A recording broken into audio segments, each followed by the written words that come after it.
Miss झाली ना आपल्या परिसरातील ताजी अपडेट? अहो मग आजच C24 तास या आपल्या YouTube चॅनलला लाईक करा, शेअर करा, सबस्क्राइब करा आणि बेल आयकॉनवरती क्लिक करायला अजिबात विसरू नका। नांदेड जिल्ह्यामधील अनेक गावांमध्ये जी 5 दिवसांपासून सतत पावसामुळे ढगफुटी सदृश्य अतिवृष्टी झाली आहे, त्यामुळे आता शासनाने ओला दुष्काळ जाहीर करावा आणि हेक्टरी 50,000 रुपये नुकसान भरपाई द्यावी। तसेच बऱ्याच शेतकऱ्यांची जनावर देखील दगावली आहेत, घरादारांमधील अन्नधान्य वाहून गेले, त्यामुळे त्यांना तात्काळ मदत करावी। जिल्ह्यामध्ये ओला दुष्काळ जाहीर करून सरसकट हेक्टरी 50,000 रुपये नुकसान भरपाई द्यावी असे मनसेच्या वतीने जिल्हाधिकाऱ्यांच्या मार्फत शासनाकडे मागणी करण्यात आली आहे। मनसे जिल्हा अध्यक्ष रवी राठोड यांनी निवेदनाद्वारे ही मागणी केली आहे। जय महाराष्ट्र। आज महाराष्ट्र नवनिर्माण सेनेच्या वतीने नांदेड जिल्हाधिकारी महोदयांना निवेदन देण्यात आलं। अतिशय गंभीर परिस्थिती हे शेतकऱ्यांची आज रोजी आहे। अतिवृष्टी नांदेड जिल्ह्यामध्ये 13 तारखेपासून आजपर्यंत काही थांबायचं नाव घेत नाही।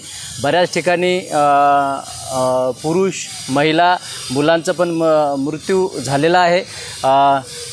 प्रत्येक म्हणजे 16 तालुक्यापैकी 16 तालुक्यामध्ये असं हवामान अंदाजाप्रमाणे तर सगळीकडे सर्वत्र जास्तच पाऊस आहे आणि पावसामुळे शेतांचे अतोनात पिकांचे नुकसान झालेले आहे।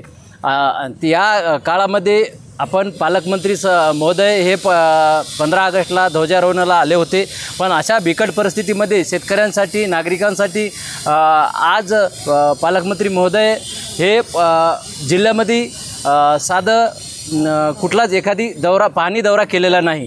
आमचं मनसेच्या सर्व शिष्टमंडळाचं पालकमंत्री महोदयांना आमची एक विनंती असेल की आमच्या माध्यमातून मंत्री महोदय साहेब आपण यावं, जिल्ह्याचा दौरा करावा आणि किती नुकसान झालं आहे आपल्या निदर्शनात येईल आणि जास्तीत जास्त भरीव मदत शेतकऱ्यांना कशी देता येईल आपण हे शासन दरबारी आमचा विषय शेतकऱ्यांचा विषय धरून लावून जास्तीत जास्त नांदेड जिल्ह्याला कसं शेतकऱ्यांना जेवढं जास्त नुकसान झालं असेल तेवढं त्यांना जास्ती मदत द्यावी, आर्थिक मदत द्यावी। हे बघत शेतकऱ्यांचं सर्व वर्ष हे शेतीवर अवलंबून असतं। घरामध्ये वृद्ध आईवडील आहेत, घरामध्ये लहान मुले आहेत, त्यांचा वैद्यकीय खर्च, त्यांचं शैक्षणिक खर्च हे अतिशय शेतकरी संकटामध्ये सापडलेलं आहे। त्याच्यामुळे पुनश्च एकदा शासनाला व मंत्री महोदयांना आमची विनंती राहील की आपण जिल्हा दौरा करून जास्तीत जास्त शेतकऱ्यांना नुकसान भरपाई द्यावं,